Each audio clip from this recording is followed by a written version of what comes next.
Tentu kita bertanya, kenapa Nabi berdoa seperti ini? Karena bisa jadi yang kita zalimi itu adalah keluarga Nabi. Kalau tidak keluarga Nabi, keturunan Muhajirin. Kalau tidak keturunan Muhajirin, keturunan Ansar. Kalau tidak keturunan Ansar, keturunan sahabat. Kalau tak keturunan sahabat, orang yang ingin tinggal di Madinah. Karena orang yang tinggal di Madinah tujuannya tidak ada yang dunia. Karena Madinah tidak pernah menjanjikan dunia. Siapapun yang tinggal di kota Madinah miskin. Itu istilahnya. Makanya Nabi berpesan, la yasbiru ahadun ala la'awa'il Madinah. Tak seorang pun yang sabar tinggal di kota Madinah. Karena Madinah tak sama dengan daerah yang lain. Kalau ingin berbisnis, kalau ingin mencari maisha, itu di kota lain. Di Madinah, Masjid Nabawi, salat itu yang kita cari, bukan untuk yang lainnya. Artinya ikhwatul Islam, Nabi berdoa, ya Allah, siapapun yang zalim, maka takutkan, tanamkan rasa takut di dalam hatinya.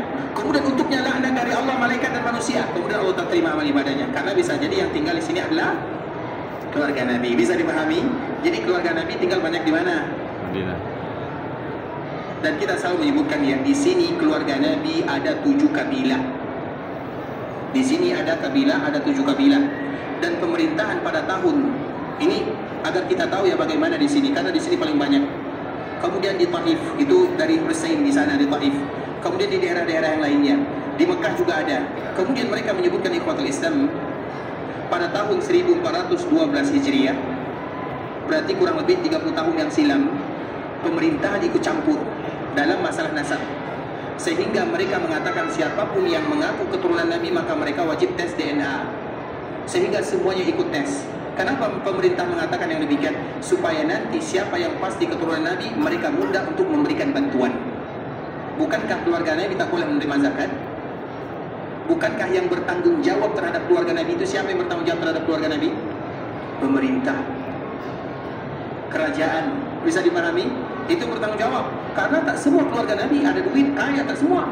Jadi pemerintah yang tanggung jawab. Nah, pemerintah di sini pada tahun 1412 Hijriah mereka menentukan supaya nanti mereka mudah menyalurkan bantuan agar mereka menghormati keluarga Nabi Sallallahu Alaihi Wasallam, tapi dengan jelas. Makanya mereka sudah ikut campur. Bukan ikut campur itu maknanya mereka ingin memastikan siapa nanti yang berhak diberikan bantuan, siapa yang tidak. Karena keluarga Nabi tak ada takut. Mau tes DNA, mau tes ini, apa yang dibuat takut? Memang mereka keluarga Nabi Sallallahu Alaihi Wasallam tak ada masalah. Dan yang paling banyak ada di Madinah. Di mana? Madinah. Di kota Madinah. Makanya kita selalu menyebutkan, kita tahu Masjid Bani Salimah. Tahu Masjid Bani Salimah? Masjid Qiblatain tahu? Itulah Masjid Bani Salimah. Masjid Bani Salimah. Kita tahu Masjid Khandaq atau Masjid Sab'ah Masajid. Di antara Masjid Bani Salimah dengan Masjid Bani Khandaq ini, itu rata-rata semuanya ada keluarga Nabi Sallallahu Alaihi Wasallam yang tinggal di sana. Banyak sekali ikhwatul Islam. Bahkan di Masjid Nabawi ini banyak sekali. Tapi mereka tak mau promosi untuk menjaga nama baginda Nabi. Kemarin kita menyebutkan menjadi anak kiai, menjadi anak buya, menjadi anak ustadz berat. Kita tak bebas ikhwatul Islam. Bahkan berpakaian pun disorot oleh orang. Ini kan pakaian kamu ini tak bagus, ini kamu kan anak buya, kamu kan anak kiai, kamu kan anak ini. Itu baru pakaian, belum lagi ucapan, belum lagi tingkah laku. Semuanya akan diperhatikan. Makanya perlu dijaga. Menjadi anak buya, anak kiai, anak ulama, anak ustadz saja berat, apalagi menjadi anak cucu Rasulullah SAW terlalu banyak yang harus dijaga. Makanya itu merupakan kemuliaan kalau sekiranya mereka beriman dan bertakwa kepada Allah Subhanahu wa Ta'ala. Dan kita selalu menyebutkan ikhwatul Islam, ingat, siapapun yang mengatakan mereka keluarga Nabi tak boleh kita dustai. Wajib percaya. Cukup percaya, selesai. Mereka jujur atau tak jujur itu urusan mereka. Urusan kita percaya. Karena pernah dulu ikhwatul Islam ada ini semoga bisa cerita singkatnya. Jadi ada dulu di dalam kitab At-Tawwabin dibawakan oleh Imam Ibnu Qudamah. Jadi ada keluarga Nabi, dia menikah. Kemudian dikala menikah meninggal suaminya. Dia punya anak putri 2 atau 3 orang. Sehingga dia tinggal sendirian. Tinggal sendirian minta sedekah, malu. Karena tak boleh menerima sedekah keluarga Nabi. Kemudian di kampung halaman mereka juga malu. Akhirnya mereka pergi ke kampung lain untuk minta pertolongan. Tiba-tiba sampai di kampung lain jauh, maka mereka minta tolong. Ada salah seorang ulama atau ustadz lah, atau pembesar yang ada di kampung. Kemudian dia datangi, aku adalah keluarga Nabi, suamiku sudah meninggal, di kampungku aku malu, aku punya anak perempuan, kami belum makan, tidak ada tempat tinggal, tidak ada pakaian, bantu kami. Kemudian apa kata orang ini, pembesar tadi? Apa buktinya kamu keluarga Nabi? Apa buktinya kamu keluarga Nabi? Apakah perempuan ini bisa mendatangkan bukti atau tidak? Sulit bagaimana cara mendatangkan bukti.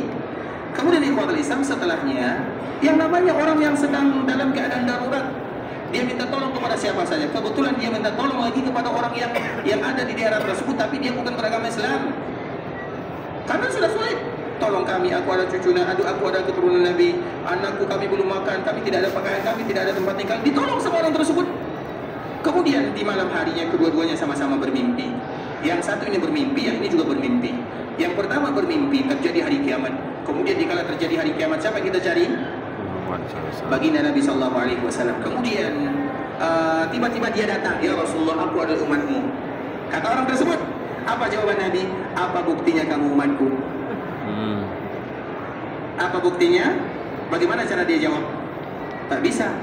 Dia bangun, kaget, langsung dicari yang tadi. Karena pertanyaannya, apa buktinya kamu adalah keturunan Nabi? Itu perkataannya. Nabi juga bertanya, apa buktinya kamu umatku? Macam mana kita akan mendatangkan bukti? Bisa dipahami? Akhirnya dia cari, ditemukan. Kemudian diminta kepada orang tersebut, biar saya yang jaga, saya apakan semuanya. Apa kata orang ini? Tak mau, saya tak mau. Ternyata dia juga bermimpi dan dia keesokan harinya masuk Islam. Allahu Akbar. Artinya ikhwatul Islam itu harus kita jaga-jaga baik-baik. Kalau ada yang mengaku keturunan Nabi, saya percaya, apa susahnya? Tapi kalau mereka dusta, urusan mereka dengan Allah dan urusan mereka dengan baginda Rasulullah SAW. Bukan urusan kita. Urusan kita kalau ada orang yang bertanya anak kita, kamu betul anak ayah kamu, bagaimana tanggapan kita? Mengatakan ikhwatul Islam, karena bertanya tentang itu sesuatu yang sensitif.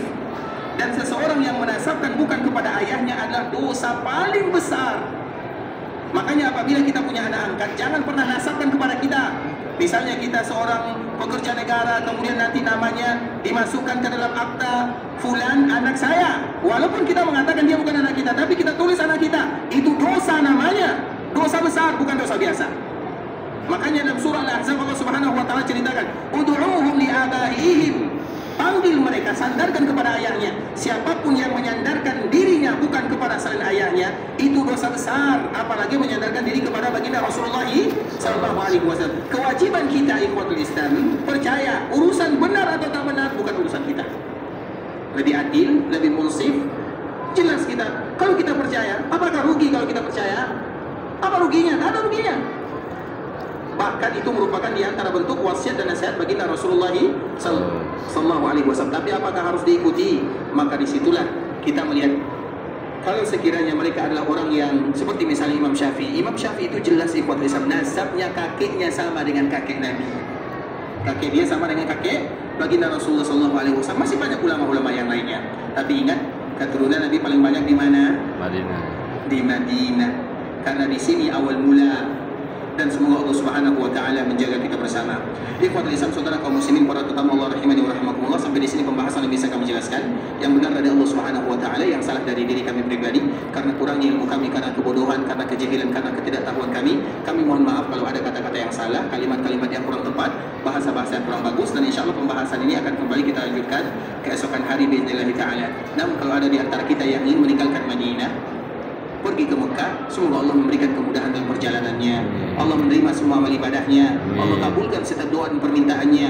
Dijadikan umrah yang mereka lakukan adalah umrah yang mabrurah, umrah yang bisa menurunkan keberkahan dalam kehidupannya, umrah yang bisa menggugurkan semua dosa dan kesalahannya, umrah yang memberikan kepada mereka rezeki yang halal dan thayyibah. Kalau ada di antara kita yang ingin pulang ke kampung halaman, semoga dimudahkan perjalanannya, dilancarkan urusannya, dan semoga Allah berikan kepada kita umur panjang, kesehatan, rezeki untuk selalu datang ke kota Mekah dan Madinah. Semoga Allah berikan keikhlasan dalam setiap amal ibadah. Allah berikan kepada kita istiqamah dalam agama, dan semoga Allah tutup usia kita dalam keadaan husnul khatimah. Amin amin ya rabbal alamin. Subhanakallahumma bihamdika asyhadu an la ilaha illa anta astaghfiruka wa atubu ilaik. Wa sallallahu wa sallim ala nabiyyina wa habibina wa khalilina wa sayyidina Muhammadin wa ala alihi wa sahbihi wa sallam tasliman katsira. Assalamualaikum warahmatullahi wabarakatuh.